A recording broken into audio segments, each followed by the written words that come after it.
پرون تزمون حفاظ کرام په شهادت باندې رسیدل پرون کله ټول افغانستان څخه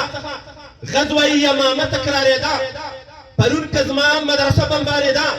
پرون که زما حافظ د قرآن عظیم شان د مور او پلار په مخ کې په شهادت رسېده پرون که زما حافظ د قرآن عظیم شان له مدرسې راویستل کېده او د مدرسې په دروازه کې په ظلم او بربریت باندې په شهادت باندې رسېده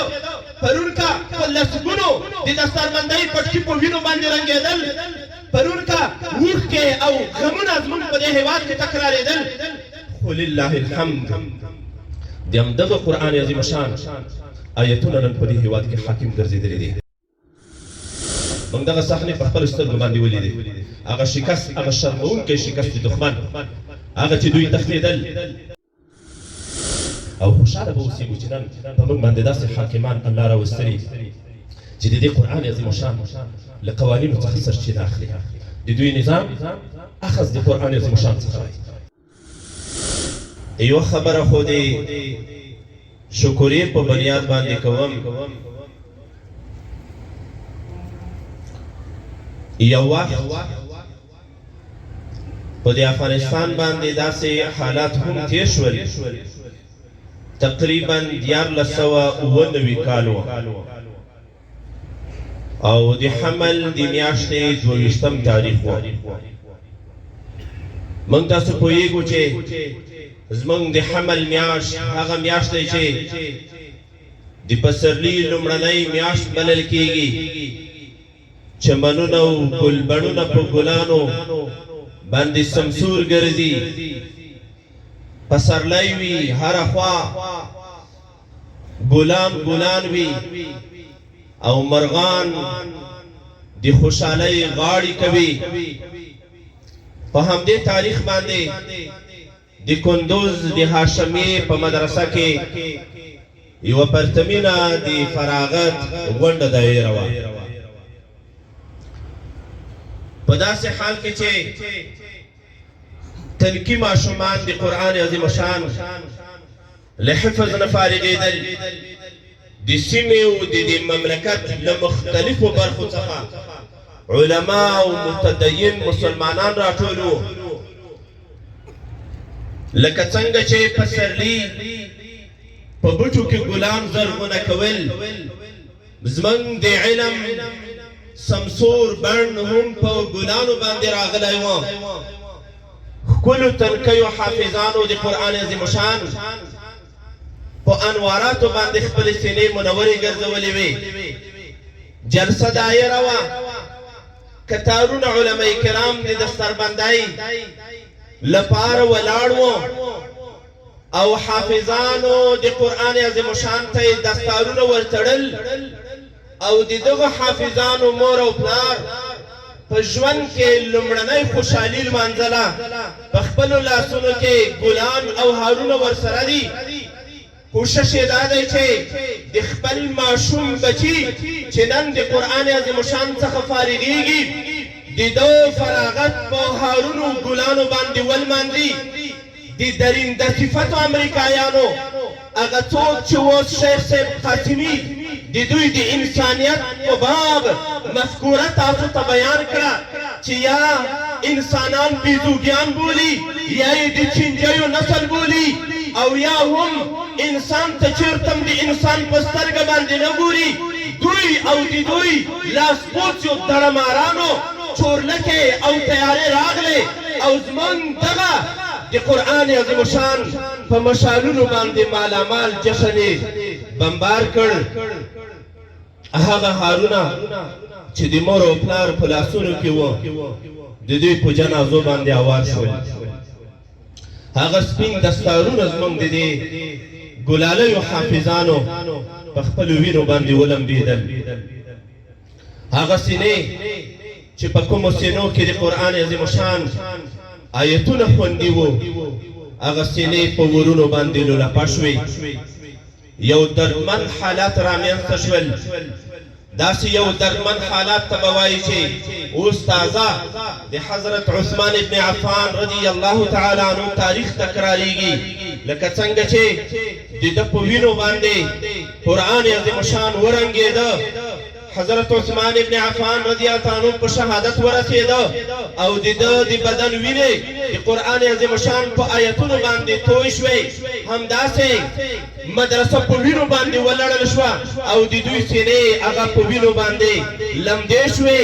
هغه هارونه چې د دوی د خوشحالۍ دپاره د دوی غاړو ته ورېدل د دوی په جنازو باندې اوار وګرځېدل تقریبا 100 نفره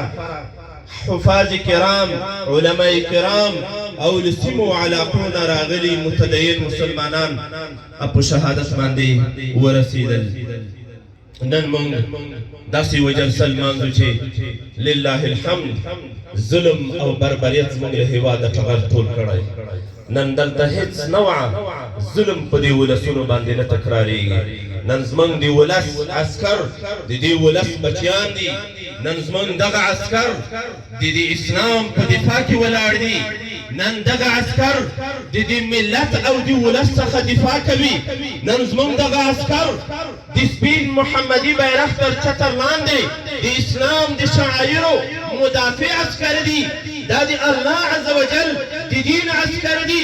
الله عز وجل قرآن کریم کې دا ډول عسکرونه یو تعبیر دا هم کوي اولئک حزب الله دا د الله عز وجل لښکر دی د دوی نسبت د قرآن عظیم شان سره دی دوی د سپېڅلي قرآن نه دفاع کوي نن قرآن عظیم شان په ورونو کې لولپه کېږي نن دلته بیا غزوه یمامه نه تکراریږي مسیلمة الکذاب په دروغو باندې دی نبوت دعوه کړې وه د ده په مقابل کې صحابه کرام رضوان الله علیهم اجمعین راپورته شول او د دوی په مقابل کې جهاد شروع کړ په دې غزا کې ځکه ډېر حافظان په شهادت باندې ورسېدل حضرت عمر بن الخطاب رضی الله تعالی عنه او بکر صدیق رضی الله عنه ته راغی حافظان په شهادت ورسېدل که زموږ د شهادتونو همدغه لړۍ وي نو بعیده نه ده چې حافظان به پاتې نه شي او کله چې زموږ حافظان له منځه ولاړ شي هسې نه چې قرآن کریم رانه ضایع شي که خوښه دې وي د قرآن کریم به راجمع کړو راټول به یې کړو او یو کتابي شکل به ورکړو الله عز وجل د حضرت ابوبکر صدیق رضی الله تعالی عنہ شرح صدر نصیب کوي او یو څو کسان مشخص کوي دې ته چې قرآن عظیم شان له مختلفو پاڼو په لرګیو باندې او په تیږو باندې لیکل شوي آیتونه دا راټول کړي او په یو ځای باندې کتابي شکل ترنه جوړ وګرځوي دا لومړنۍ جمع د قرآن عظیم شان وه چې د حضرت ابوبکر صدیق رضی الله تعالی عنہ په دور خلافت کې وشوه او د دې په خاطر باندې وشوه چې حافظان د قرآن عظیم شان ځکه ډېر په شهادت باندې ورسېدل پرون که زموږ حفاظ کرام په شهادت باندې رسېدل پرون کله ټول افغانستان څخه غزوه یمامه تکرارېده پرون که زما مدرسه بمبارېده پرون که زما حافظ د قرآن عظیم شان د مور او پلار په مخ کې په شهادت رسېده پرون که زما حافظ د قرآن عظیم شان له مدرسې راویستل کېده او د مدرسې په دروازه کې په ظلم او بربریت باندې په شهادت باندې رسېده پرون که په لسګونو د دستارمندۍ پټکي په وینو باندې رنګېدل پرون که اوښکې او غمونه زموږ په دې هېواد کې تکرارېدل ولله الحمد د همدغه قرآن عظیم شان آیتونه نن په دې هېواد کې حاکم ګرځېدلي دي لکه څنګه چې هلته د قرآن عظیم شان جمع رامنځته شوه الله عز وجل دې دین ته قوت ورکړه نن هم زموږ هغه مظلومې وینې په جوش باندې راغلې الله عز وجل د دښمن په زړه کې ویره واچوله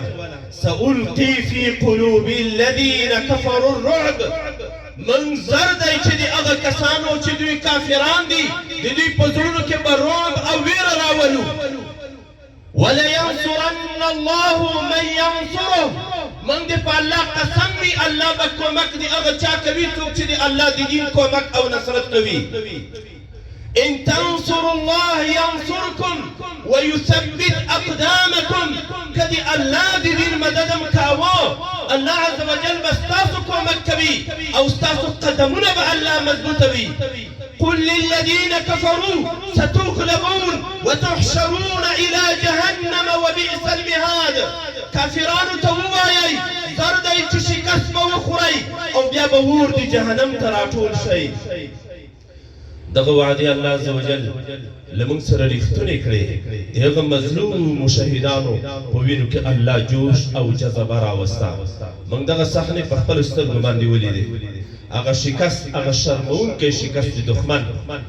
هغه چې دوی تښتېدل يخربون بيوتهم بأيديهم وأيدي المؤمنين چې د خپل پټن ځایونه خپل استوګر ځایونه په خپلو لاسونو باندې ورانول لکه څنګه چې د نبی کریم صلی الله علیه وسلم د زمانه د يهودو د بنو نذیرو صحنه الله عز وجل په دوی باندې تکرار کړي په خپل لاسونو باندې خپل دفترونو ته ورونه وراچول تیارې ارکولې تښتېدل او د دوی لاسپوڅي د دوی په تیارو پسې ځانونه راځوړندول له ټانګ او تیارې سره یو خړ پړ مجاهد ته د کلشینکوف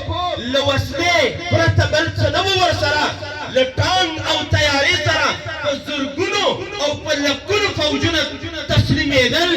هغه د نصرت وعدې چې الله عز وجل لمونږ سره کړې وې هغه الله عز وجل لمونږ سره رښتونې کړې اوس موږ ته څه کول پکار دي موږ مسلمه امت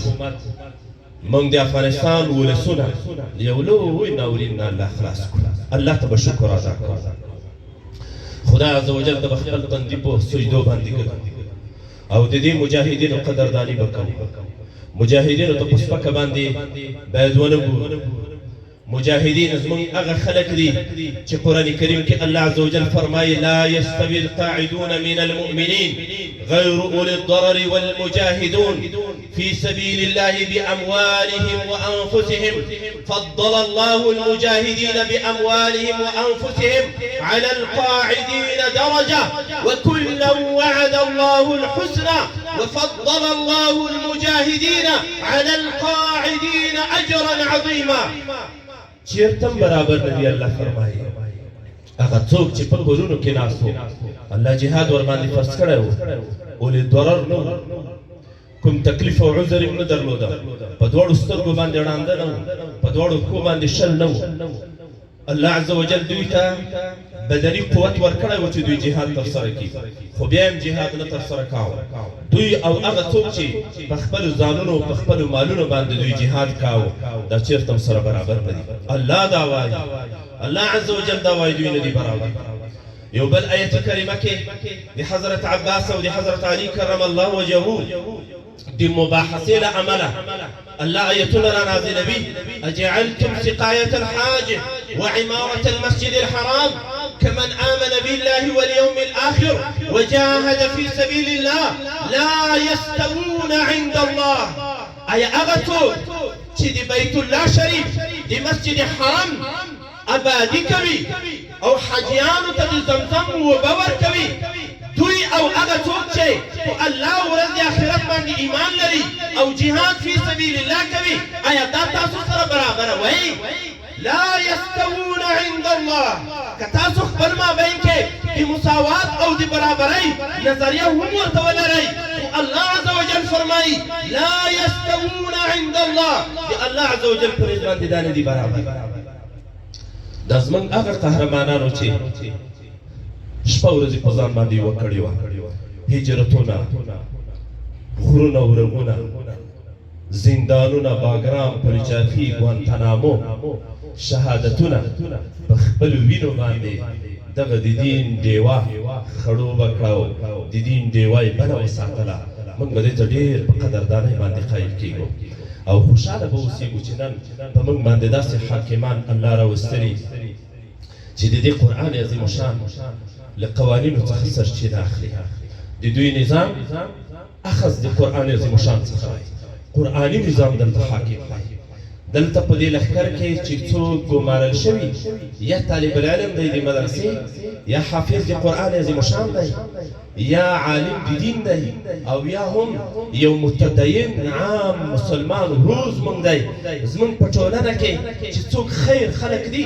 احسن خلق دي بهترین خلق دي هغه الله عز وجل په موږ باندې حاکمان ګرځولي او په یو روایت کې نبی کریم صلی الله علیه وسلم فرمایي کله چې په یو چا باندې خيار الناس بهترین دي خلکو حاکمان وګرځيږي بیا د ځمکې د تل نه د ځمکې سر بهتره دی دلته ژوند بهترین دی مبارکه زندگی ده ورځ نه بلې ورځ ته به ان شاء الله د آخرت ښکلي اعمال ترسره کیږي شکر به الله تعالی کوو په دې 450 کالونو کې الله عز وجل من ارمانونه داسې نه دي پوره شوي لکه اوس چې الله عز وجل پوره کړل الله عز وجل دې شکر توفیق مونږ ته راکړي که مونږ شکر ادا کړو ټول مشکل به الله حل کړي